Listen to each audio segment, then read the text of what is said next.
Hello, everybody. Welcome to the GetApp Small Business Strategy Series. I'm your host, Brian Moran, and our guest today is April Crichlow, Chief Marketing Officer at Centrical, a technology company that helps other businesses unlock employee potential at scale, which is good news because that happens to be our topic today, employees and technology. So with that, I want to welcome to the GetApp Small Business Strategy Series, April Crichlow. Welcome, April. Thanks so much for having me, Brian. I'm looking forward to our discussion today. Why don't we start off a little bit? Just tell us, our viewers, a little bit about what you're doing right now and what's happening with Centrical. Yeah, well, again, thanks so much for having me. This is fun to have a conversation with an old colleague. And, you know, it's such an exciting time, I think, in the employee space. If you think about, 10 years ago or so, there was a revolution and a change in customer experience. It was all about the customer experience and how important that was. And now we're really in the age of the employee experience, and employees are truly at the center of work. We've all seen the Great Resignation. We like to call it the Great Re-engagement here at Centrical. And so what we're doing is, as a growth, a startup company, we are pioneering the growth of what we call employee engagement and performance success. And it's all about putting the employee at the center of business and thinking about what are all the things that they need to truly do the best job that they can each day, learn in a personalized way, and reach their highest levels of performance. And I think the old way that we've done it, I think, got us to a certain, level. But I think now, because we're in this employee engagement time and employee experience time, it's more important than ever to think about the tools and technologies and platforms to support employees. So that's what we do at Centrical, and I'm really excited to be able to lead marketing here and help to tell the story, wherever we can. Yeah, and so you really have been on the forefront of the wave of changes that have happened between employers and employees since the since the start of the pandemic, right? You've seen the changes. So let's talk about some of those obstacles and silver linings. Yeah, so I think what the pandemic showed us was that we can work in remote and hybrid situations. We were forced into it. And I think Centrical was sort of at it came at the right time, because our sort of best use case in Centrical is how do we support frontline employees? So if you think about the sales agents that are out there every day in sales and service and support, so think of contact centers, sales and service centers, those often were people that had to go to a call center or had to go to a contact center to fulfill their work each day. A lot of those people went home to work. And how do you manage remote teams? It's one thing if you manage, a certain size of team, but how do you do this across the globe? How do you do this in bigger employee sort of teams? And I think it was really important to think about those personalized engagement, learning opportunities, coaching opportunities with and through a technology like Centrical. So Centrical actually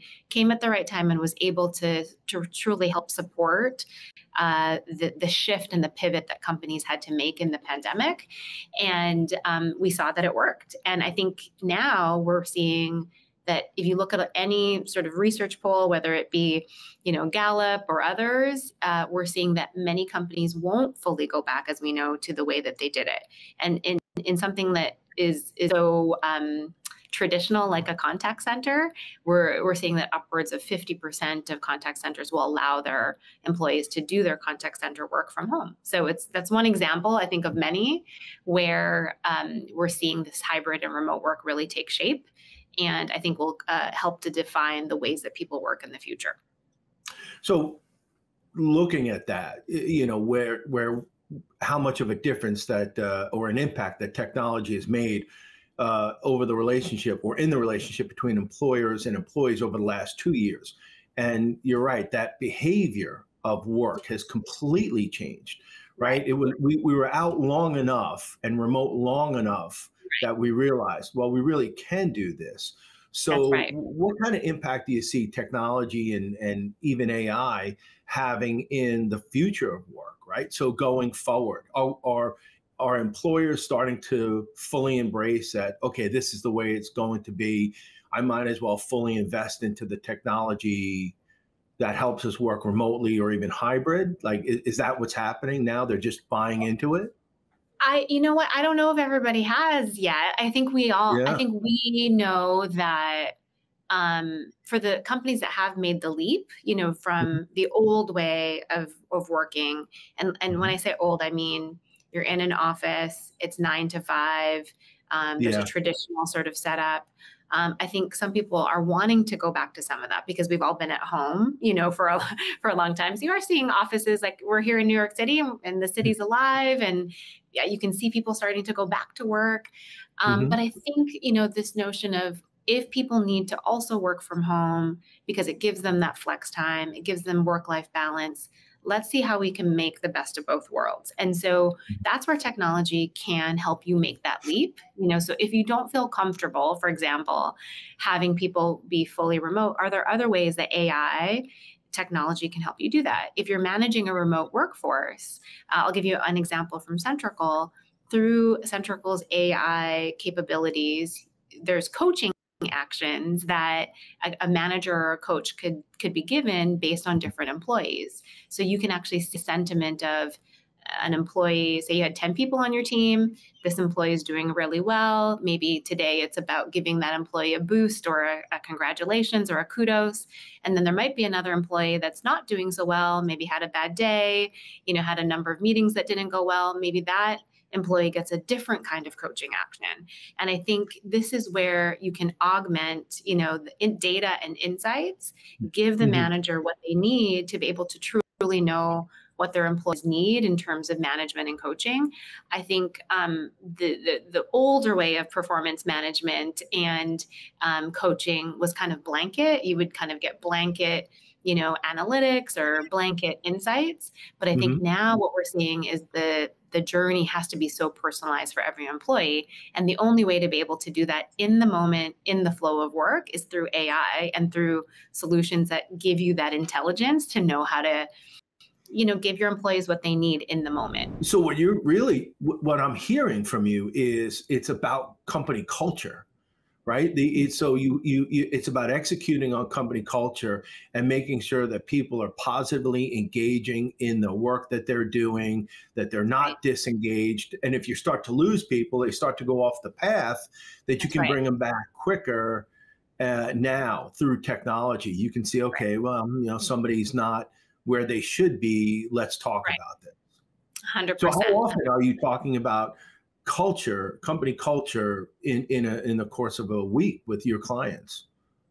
Oh, this is a daily, constant conversation. Mhm. I think, like I said, before it was all about the customer, but I Yeah. think now, and if I could say and say boldly, the employee culture and the employee experience is more important than the customer experience. Because if you have unhappy employees that are not engaged, that are not motivated, that are not learning, that are not achieving their goals, Yeah. that Yeah. actually, and we all have felt it in customer experiences where you might call up, your favorite shop or your contact center that's trying to give you, support service, and you can feel Mhm. when employees are happy or not. And I think that really, really makes a difference in the customer experience. So, what we're saying is culture is everything. And Yeah. within that, and I think companies are starting to realize this. And if they haven't realized it yet, they need to make that leap forward. And I think it's oftentimes a little scary to kind of think about, this is how we've always done it. But I think companies really that want to go into the next wave of, what the future of work looks like, I think really Mhm. have to embrace this. And I'd say leading companies, culture is always coming up. And I think a huge part of culture is how happy are your employees, Yeah. because that is critical. There's tons of research that supports this, Brian, that if they're not happy, it actually translates into your profits, your ability to make better revenue. It sounds like a very obvious thing, but not everybody, puts it into action. So. Yeah. One of the things that I learned over the pandemic in the last 2 years is that our senses are much more acute, like listening and right, and to what people are saying and what they're not saying. You start to pick up on cues, which is interesting. So you mentioned the future of work. Let's take a look. Break out your little, magic 8 ball, from back in the day, and what does the future of work like for companies of all sizes, really, when it comes to their employees and technology and their whole ecosystem? Let's look a couple years out, and what does that employee experience look like? Yeah, I think that there's a number of things for sure. I think we talk about the employer-employee relationship. I think that's going to be completely redefined. The next generation, millennials, Gen Z, they really are, and it's not even the next generation, they're here, right? The way of working is far more collaborative. It's less autonomy. If you think about the traditional hierarchy in organizations, it's a pyramid. What we say at Centrical is we flip the pyramid, because it's about the employees are at the top and the company and the managers at the bottom. And I think this is how the younger generations are now seeing work. It's about, we don't want to sort of submit to just authority. It's about collaboration. It's about having an open culture and dialogue. It's about what's important to employees. So I think these trends will continue. I also think that, it'll be interesting to see what happens with hybrid work, because I think that we have seen that we can do it, coming out of the pandemic. So, there's so much talk now. Let's forget about the pandemic. We're moving forward and what's next. And I think it'll be really interesting to see what companies will try to sort of hold on to the past and what companies truly take flex work, remote work, hybrid work, using technology to support that as we go forward. And my bet would be we're going to see more and more of letting people work where and when and how they need to, because, again, the research shows that it works and it actually creates a better, healthier employee culture. And then again, translates into revenues and company growth. We're seeing, organizations really struggle with keeping the best talent. And how do we know if someone's happy or not, or are they going to leave or not? But what was it like? I think in the last half of 2021, it was 4+ million jobs that, people left. And so one thing that, we're starting to look at from an innovation perspective is through our data and through our analytics, can we predict, just like you'd predict if a customer was going to leave, can you predict the factors that go into an employee leaving your organization? And so, we'll share more about this, in the coming month or so. So a little bit of a sneak peek for you and the audience here. But, how do you sort of think about potential flight risk in an organization and how can you mitigate that? And I think through data, sentiment, and analysis, you will know that. Just like if a customer is going to churn because they're not happy, they're always calling with complaints, they've given you bad, customer satisfaction scores, you probably know that customer is not going to come back or that they're, not going to buy from you in the future. And it's the same with employees. You can tell when an employee's engagement drops, and through Centrical, you can do that, where you can see when an employee starts to drop on their KPIs, where they're not checking in with their manager, where they might have filled a well-being score that's, low. These are all factors, through, again, the data that's available, the analytics, the insights, machine learning that's available to us today to say, red flag, this is someone you need to keep an eye on. And I think gone will be the days where someone walks into your office and says, I'm leaving, and people are shocked. So when a company says, we're all in with our employees and we want to keep them engaged, and we're kind of going off the trail a little bit here, but what are your, like, how do you not, you can't just dip your toe into, the holistic approach to your employees, keeping them happy, keeping them engaged, because once you open that door and they, you say, hi, how are you doing today? Well, I have this problem. You can't say, oh, I'm sorry to hear that. Have a nice day. Right. Because Right. now you've opened the door for that conversation. Now, in the universal scheme of things, Yeah. a good company will want to have those conversations because they'll want to address whatever obstacles are standing in their employees' way of success. And maybe through technology, they can help them get past it. But what are your thoughts on that, where you're really talking about the whole employee, their company life and their personal life, without Yeah. getting into privacy issues and Yeah. whatnot? It's a tricky situation, right? I think it is in the context of how we've done it, right? Mm-hmm. And because I think how we've done it has been, you have your work life and you have your personal life, and that's the way we've always done it. So it feels uncomfortable to sort of, like you said, open up the Pandora's box and say, wait a minute, we're talking about these things at work now, Right. But like I said, the next generation that's coming into the workforce, this is very acceptable. It's very normal. And it's actually not even, it's expected, and I Wow. think that this is where companies have to take this bold leap that, we often talk about at Centrical.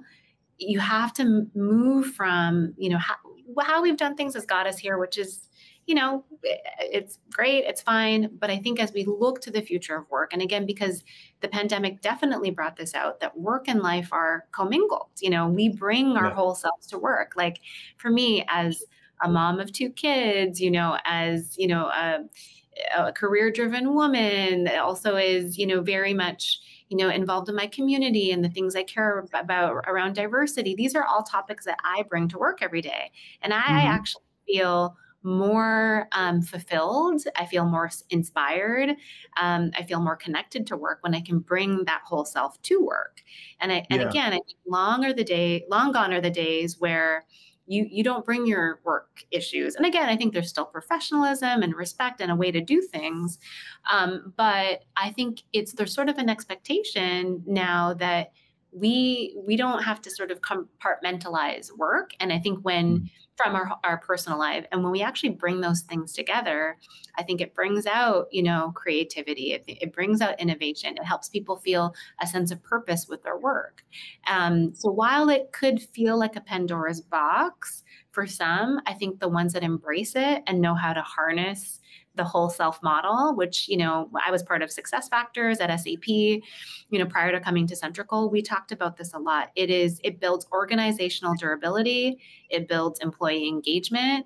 It builds a purpose and a sense of belonging, and it actually makes companies stronger. Well, what about technology? Do you see technology playing a role in that, embracing the whole employee? And are there tech tools out there now? You mentioned you were at Success Factors, and this seems to be like a critical juncture that we're at right now, where we're using technology for so many aspects of our business. The idea of hiring and retaining the best employees, the technology has to play a role in that, right? It does. Yeah. Okay. Yeah. I mean, I think, again, one thing that we often talk about is, how important it is for technology to support learning.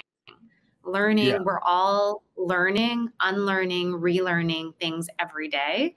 And people feel a sense of accomplishment at work when they can learn. But it's not like, I'm going to go to a course for an hour and then I'm going to forget about it. Learning should happen in the flow of work and should be personalized to you. So I think that's one example of, how can technology support the learning journey? And why do we learn, at work? It's to help us improve a behavior or help us improve, our performance or help us improve ourselves, right? And so technology has a huge role to play in that because, again, at Centrical, we really personalize the learning journey for every employee. So you might have a learning curriculum, Brian, that's different than me. We shouldn't be going to the same blanket course just because we work together, so how do we do that? And technology, again, through that ability for AI and machine learning to be able to serve up the right learning, we call it micro learning, here, those small steps to be able to give you what you need, because we're all, and this is also the new way that the next generation learns. They learn in micro steps all the time, and gamification, right? That's isn't that a big part of what you're doing? So do you see gamification being critical to this micro learning and the holistic approach to keeping employees engaged and ultimately your company culture? Absolutely. So Centrical's roots are in gamification because our CEO and founder knew that for people to continuously learn and engage at work, it has to be meaningful and it has to be fun. So a big part of what our roots are in our solution is, giving people rewards and recognition, a point system and a leaderboard. It's almost like it is a game essentially that shows you how are you tracking against your peers, but most importantly, how are you tracking against yourself? It's often sort of a I don't know what the right word is, but it gives you that tool and that ability to be able to kind of track where are you comparative to your goals, but in a fun way. It's not something that feels tedious. It's something that's with you all the time through our application. And I think it's really important that learning and the ability to know you can be better is done in an engaging way. And again, through gamification, it makes it fun. And especially if you can get rewards and points, through our system, our customers often tie rewards benefits like Amazon gift cards and, gifts and things like that. And people feel a sense of achievement when they can, get those things at work. So April, my last question, what's one piece of advice that you would give to companies to help them for the rest of this year? I think more than ever before, as we've seen from the Great Resignation, attrition is a huge problem. And I think all companies of all sizes wait too long to see, what could the potential flight risk be? Like, is someone happy? Are they going to leave? Are they going to stay? And then we get to exit interview and we focus so much on the exit interview. Why don't we focus on the stay interview? What are the things, and what I mean by that, what are the insights, the data, the tools that we have to know what would, give someone meaning and belonging and purpose at work, give them a high sense of engagement and performance. And those are the things and the factors that help someone stay. So a stay interview is like checking in and saying, how are you doing? How can I help you? What can we do to make, you feel like you can continue to grow here? And so I say, the exit interview, I think will be a thing of the past. And I think we need to focus on the stay interview and really focusing on understanding potential, employee risk in an organization and how to mitigate that and how to prevent that through engaging and thinking about what will actually have someone stay versus leave. And I think long gone are the days where managers are surprised if someone leaves. Instead, they will know in advance, through advanced, technologies and innovations that allow you to see, how employees are doing. Great advice. Thank you, April. I appreciate you taking time today to be our guest on the GetApp Small Business Strategy series. You are everything that I had hoped for and just, that much more. So we appreciate it. And I want to thank our viewers. I want to thank our viewers and the people who've written in their comments and suggestions about these interviews. So thank you very much. I hope you found them helpful in helping you run more productive, more efficient, and effective companies. And lastly, I want to thank GetApp for giving me the opportunity to host these interviews and to bring on these really top experts in all areas of business to help them, share their wisdom and their experiences with our viewers. So with that, thank you, everybody. And look for the other interviews that we've done on the GetApp Small Business Strategy series, and take the advice and put it to work in your business. Until then, take care, and hopefully we'll see you on another series.